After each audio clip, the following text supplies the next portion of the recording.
Guess what? I have never watched Stranger Things. I know, it's crazy since it has easily become one of Netflix's biggest shows ever. For season 4 on its own, Netflix poured in nearly $30 million per episode, amounting to $270 million for the latest season alone.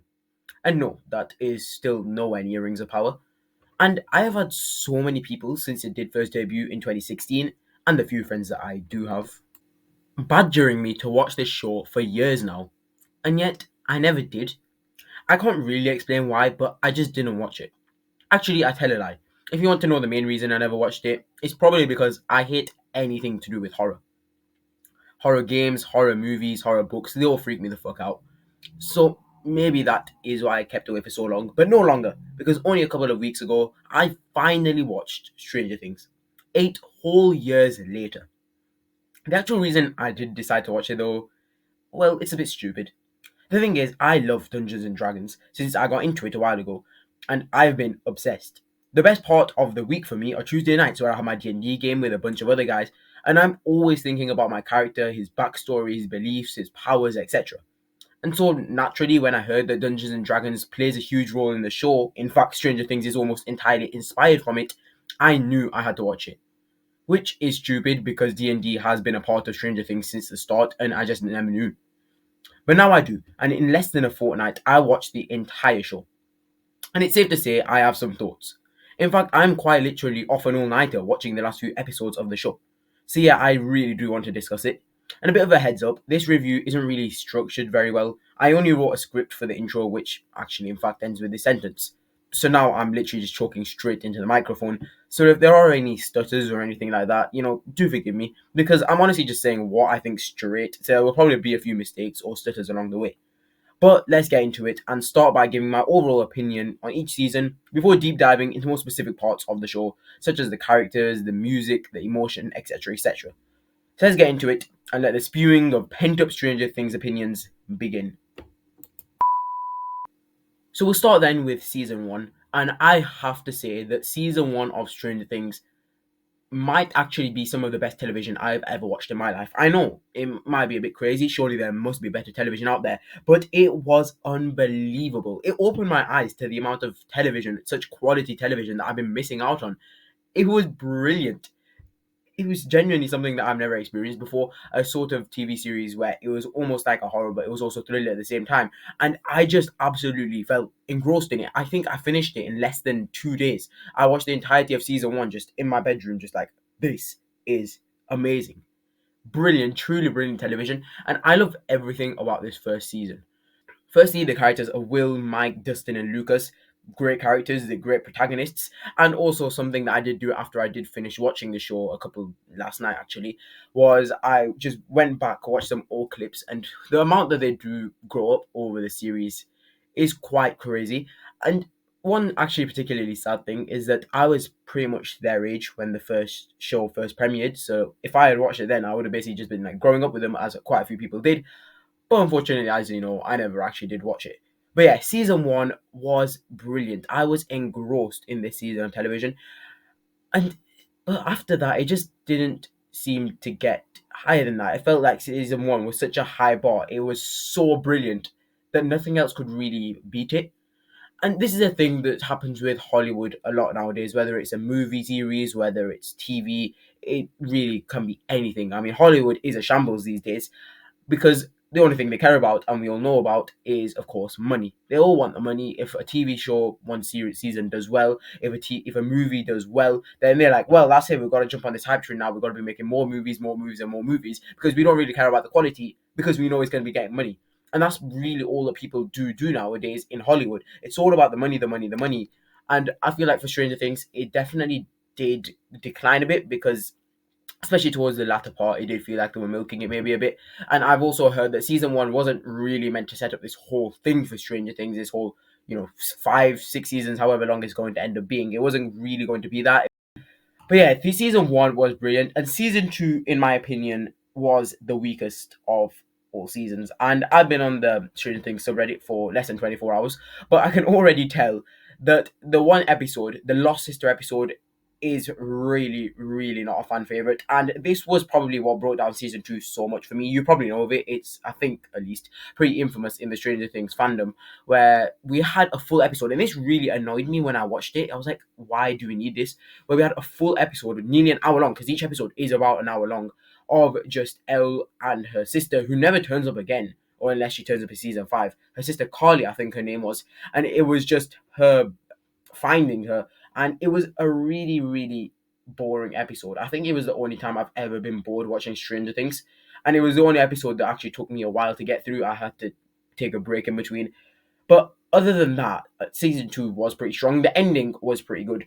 I think also one thing that season two suffered from at the start, at least, was having to move on from season one as the characters grow up.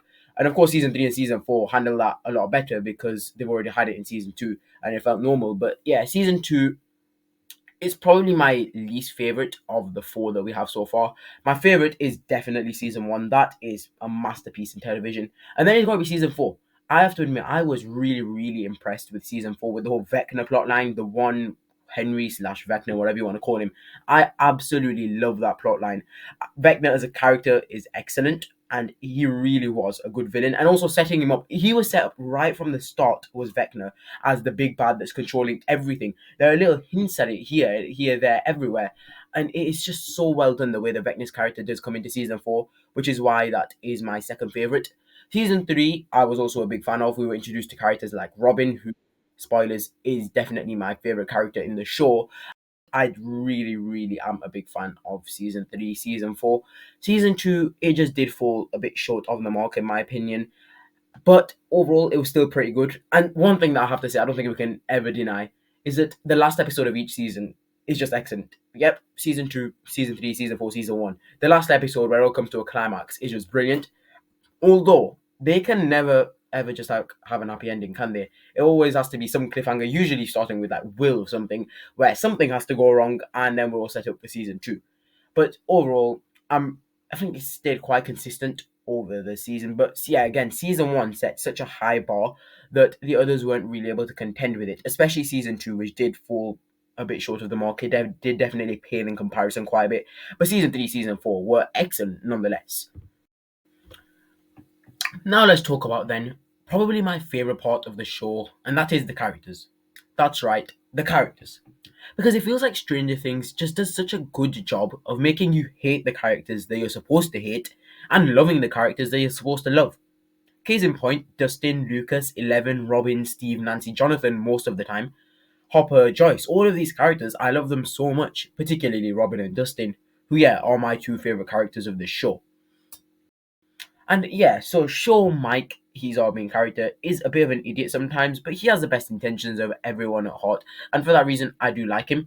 Dustin and Lucas, two brilliant characters. And then to complete the party, you've of course got Will, who of course isn't really up there with the other characters since he's...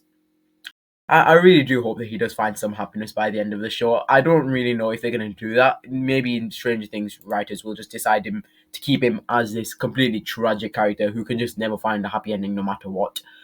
Which would be sad. It definitely would be sad, but I do like Will. I really do like the party. And yeah, Dustin, favorite character. This guy, he is the funniest guy, honestly.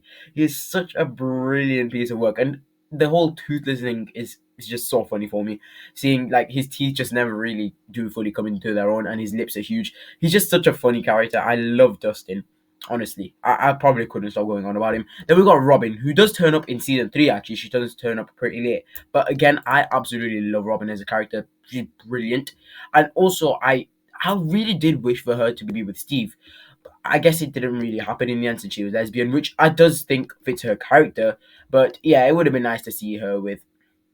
It would have definitely been nice to see her with Steve. But, you know, it is what it is. I really do like the way that her characters developed over the seasons. And there are such amazing characters in this show. Sure, you might have your pure good characters such as Elle, like we said, Steve, and Nancy, Jonathan. You know, there might be some like, oh, you know, pure good characters, but you have these amazing conflicted characters that just provide such brilliant entertainment. First, you've got Max. Max is the epitome of a conflicted character. You find in season 4 that she used to have fantasies of her brother dying in a car crash because that's how horrible he was to her. She suffered definitely in her upbringing. She had a horrible abusive brother and a horrible stepfather. She didn't have a great time of it in her early years, but she's still a brilliant character. She's a badass. She definitely does fight through it. She definitely does fight through. She fights for the group, and she's definitely, I feel like, worthy of being part of the party. Yeah, I really do like Max as a character. And then you've got another complicated character in Eddie Munson, and oh my word, Eddie Munson. You know how I said that I love D&D? This character guy, I absolutely love him. He is like the dream DM. For those of you who, of course, are Dungeons and Dragons fans, which I imagine quite a lot of Stranger Things fans will be, since it's so important to the plotline. Eddie Munson is the dream dungeon master. He is such a cool character, such an amazing, amazing guy as well. And of course, we know that he does drugs. That's no secret. But the way that he does redeem himself. Oh, okay. Actually, you know what? The way he does redeem himself at the end by not running is amazing and all. But why? Why did they kill him off? He did not need to do that. The whole, oh yeah, I'm going to buy you more time thing is stupid. It's absolutely pointless. It really didn't even make any difference at all. It was just so that Netflix could kill off a character. And this is something that really, really pissed me off with Stranger Things. And it's possibly the only thing that pissed me off with Stranger Things, other than that full Lost Sister episode in season 2. And that is them deciding to kill off Eddie. Because it seems that they're just too scared to kill off one of the main cast. Everyone loves them too much. That they decide that, you know what, no, we're going to just introduce new characters and then kill them off instead. They might have honestly done the same with Robin, except that, of course, everyone just loved her straight away, me included. And maybe, I don't know, I'm different to other people because I don't really get that sentimentality.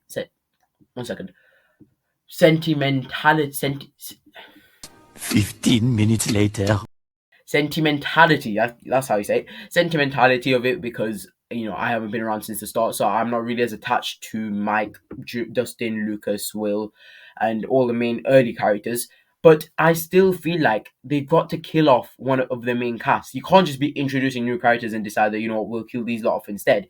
You can't do that. It doesn't make any sense. And of course, Eddie Munson is a hugely loved character, and to kill him off the way that they did, yeah, really did annoy me. He deserves so much better than he got. The whole "I'm gonna buy you more time" is a ridiculous way to kill someone off, and it was cool. I will say the way that he did go out was cool with the bats surrounding him, and it was a good sacrifice. Except it was just nonsensical. It shouldn't have happened within the show.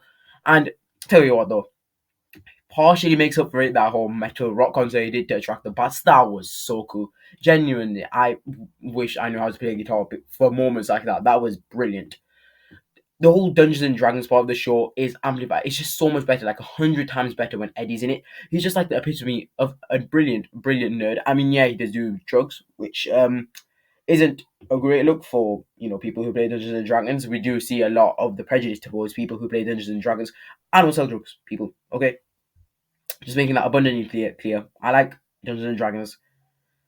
Yeah, maybe I do sit in my room all day and just mope and make videos about Stranger Things and just watch TV, but I don't do drugs. I think that's clear enough. So we're not all that bad. Although yeah, the whole thing about being nerd and not having many friends maybe is a bit true. Anyways, back to it. Sorry for waffling on about that. Steve is another character that I want to talk about because I think there's this moment in season 4 where Eddie describes it perfectly, where you have this character, this rich, spoiled kid who, he's a jock, he's particularly physical, he's a great looking dude, and he's got some great hair. Of course, in a school in America in the 1980s, I don't know what it's like. I wasn't even alive in the 1980s, nor do I live in America. They're probably going to be a bit of an asshole, You see that in most American TV shows and movies, the Disney ones, where all these like great looking dudes with cool hair and jocks and everything, they're assholes. They're always assholes, especially towards people like Eddie, as we see with Jason, that character in season 4. Yet Steve just turns out so differently because he's an idiot, right? He's an absolute idiot, but he's a kind of brilliant idiot who genuinely does care, firstly for Dustin, for Nancy, and for the rest of the characters, all of them. And Steve's character progression from season 1, where he was the asshole, to becoming probably the most loved character in the fandom, is nothing short of astonishing. I think that, they really do deserve applaud for that. Even if they did kill off Eddie in the stupidest way possible, the way that Steve's character is written, the writers do deserve a bit of acknowledgement for that. But one particular gripe I do have with Stranger Things as a whole, though, is how it has those very cliche Deus Ex Machina moments where a character arrives at the last second to save someone or save the day or something like that. For example, in season 3, when Billy is in his car hurtling towards Nancy and the others, about to smash them to smithereens, Steve arrives at the last split second, saving them all from certain death by hitting Billy's car with full force side on.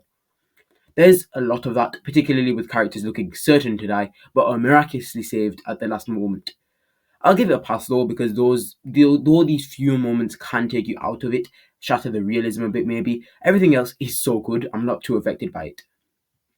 Before talking a bit about season 5 then, I want to discuss probably my favourite character of the show. Not because I love the individual so much, but because of how well they are written, how excellently they are crafted, backstory, motives, everything. And that is, of course, Vecna. Call him whatever you want, I genuinely think that he is one of the most well done villains out there. Sure, when he does do his own monologue to Elle, it does feel a little contrived, but you don't even pay attention to that because of how good the backstory given in that monologue is. Seeing how the writers have been setting him up since season 1, how he has always been the one pulling the strings right from the very beginning, it's excellent. It's nothing short of genius, in fact. How he was Victor Creel's son, how he was the one who killed his mother and sister, and he was Dr. Brenner's original subject. It all ties in beautifully at the end of the season, and I am genuinely so excited to see what happens with his character in season 5, because I loved the character of when he was just the boy helping Elle in the flashbacks. I really genuinely did like him, and I felt sorry for him until we found out who he was and what he'd actually done. But yeah, I'm really excited to see how his character progresses in season 5, which will probably be the last season, so we'll be expected to see him die or something. Which does, in fact, lead me quite nicely, in fact, on to the last thing I want to talk about in this video, and that is Season 5. It's a shame that I haven't been able to be around since the beginning, like other people have, but hey, at least I'll be around and all aboard the hype train for Season 5, which I want to discuss briefly. Firstly, one thing that I think needs to happen is some of the main group have to die. It simply has to happen. You can't just introduce new characters like Eddie and kill them off. I don't think that makes any sense. And I get that they're too afraid to do it, since people have become so attached to these characters from 2016 basically. But if season 5 is to be the last season, then it's probably worth doing. It may be Elle, it might be Mike. If you ask me, it's either going to be Hopper, Max, or Eleven. I think people love the main 4 being Dustin, Lucas, Will, and Mike too much for any of them to die. And even though Elle is the same, where people really do love her, it kind of makes sense as she probably will be one to sacrifice herself. Hopper, well, he should have died at the end of season 3, but they kept him alive anyways, so I can't see that happening where he sacrifices himself. And then thirdly, you have Max. The reason I say that is because after the way season 4 ended with her very nearly being killed, and most likely losing her eyesight, she has been rendered pretty much useless unless she's a seer. So I can see her also making a sacrifice of some sort at the end of season 5. But yeah, I am so excited to see how season 5 does turn out, what's going to happen. I am so grateful that I finally did watch Stranger Things and listen to the people telling me to, even if I was a bit late. Also, guys, it's been 2 weeks since I started watching, and I'm kind of like too obsessed. Is that a bad thing? If it is, I think I'll be alright, because you're all probably the same anyways. But anyways, thanks for watching. As a closing segment, if you will, I just want to reiterate that the best 3 characters with Stranger Things are Eddie, Dustin, and Robin. Comment down below if you agree or if you disagree and tell me your favourite characters. But that's all for today. Thanks for watching. Also, please subscribe. We're a growing channel and it would be hugely helpful. Just one click. But that's it for the video. Darth Sauron, out.